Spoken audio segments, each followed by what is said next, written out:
ఈ ప్రపంచం క్రొత్తగా ప్రారంభమైనప్పుడు దేవుడు ఒక అందమైన తోటను సృష్టించాడు. ఆ తోట పేరు ఏదెను తోట. ఆ తోటలో రంగురంగుల పూలు, రుచికరమైన ఫలాలు, ముద్దు ముద్దుగా పాడే పక్షులు ఉండేవి. చాలా ప్రశాంతంగా, ఆనందంగా ఉండే ఆ తోటలో దేవుడు ఆదాము, అవ్వ అనే ఇద్దరిని సృష్టించాడు. వాళ్ళు తోటలో జంతువులతో మాట్లాడుతూ, చెట్ల నీడలో విశ్రాంతి తీసుకుంటూ, తీయని ఫలాలు తింటూ సంతోషంగా జీవించేవారు. ఈ తోటలో ఒక ప్రత్యేకమైన చెట్టు ఉంది, జీవవృక్షం అని పిలిచే చెట్టు. దేవుడు వారికి ఒక్కటే చెప్పాడు, ఈ చెట్టు ఫలాన్ని తినకూడదు అని. అయితే ఒకరోజు సాతాను సర్పంలోకి దూరి అవ్వ వద్దకు వచ్చి ఇలా చెప్పింది, ఈ ఫలం తింటే నీవు దేవుడితో సమానముగా అవుతావు, నీకు మంచి చెడు రెండూ తెలిసిపోతాయి. అవ్వ ఆ ఫలాన్ని చూసి ఆకర్షితురాలైంది. అది బాగుంటుందని అనిపించింది. ఆమె ఆ ఫలాన్ని తిన్నది. తర్వాత అదే ఫలాన్ని ఆదాముకు ఇచ్చింది. అతను తిన్నాడు. ఫలం తిన్న వెంటనే వాళ్లకు భయం వేసింది. వాళ్ళు తప్పు చేశారని తెలుసుకున్నాడు. వాళ్లకు సిగ్గు కలిగింది.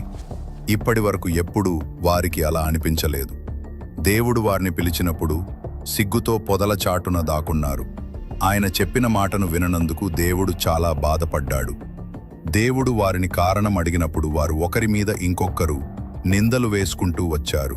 అప్పుడు దేవుడు ఆదామును బట్టి ప్రతి పురుషుడు కష్టపడితే కాని ఫలం రాదు అని, అవ్వను బట్టి ప్రతి స్త్రీ ప్రసవ వేదనను అనుభవిస్తుంది అని, సర్పము పొట్టతో ప్రాకుచు మట్టి తినునట్లు మరియు స్త్రీ సంతానము సర్ప సంతానము వైరము కలిగి జీవిస్తారు అని శపిస్తాడు.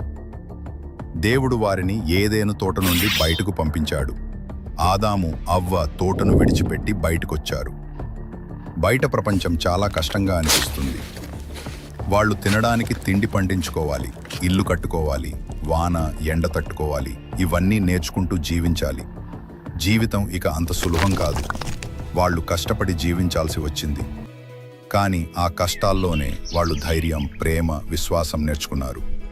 వాళ్ళు పిల్లల్ని పెంచారు, వారికి జీవితం గురించి బోధించారు, ఏదైనా తోట కథను చెప్పారు. మంచి నిర్ణయాలు తీసుకోవాలి, మన చర్యలకు ఫలితం తప్పదు అని నేర్పారు. ఈ కథ మనకి ఒక గుణపాఠము. దేవుడిచ్చిన మాటలు మన జీవితానికి మార్గదర్శకం. తప్పులు చేసిన వాటి నుంచి పాఠాలు నేర్చుకొని ముందుకు పోవాలి. ఇలాంటి మంచి కథల కోసం మన ఛానల్ను సబ్స్క్రైబ్ చేయండి.